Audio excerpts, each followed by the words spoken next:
Hey Knights Nation, this is Dillon Ward, lacrosse player from the class of 2013. Just wanted to say thank you for everyone who voted for me as the player of the decade. I remember fondly my days of Bellarmine and what it meant to me and my family. I couldn't have done the things I did without my teammates and the coaches. It was truly an honor to be a part of the Bellarmine lacrosse family from 2010 to 2013. And best of luck to the program moving forward. So Michigan, the way that they ran their goalie outplaying a defender, so they left the goal wide open.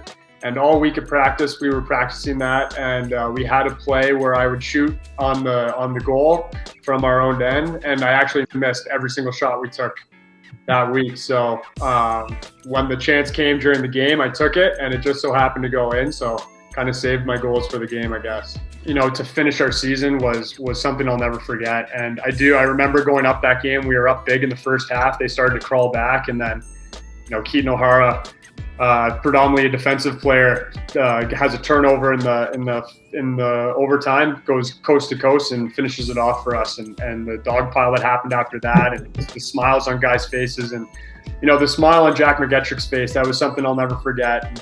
I think the coolest conversation and probably the most memorable one I had with Coach McGettrick, it was in the fall of 2010. So just going into my sophomore year, it was actually the last conversation I ever had with him before he died. But he looks at me and he says, "You know what, Dillon, before you graduate, you're going to be an All-American."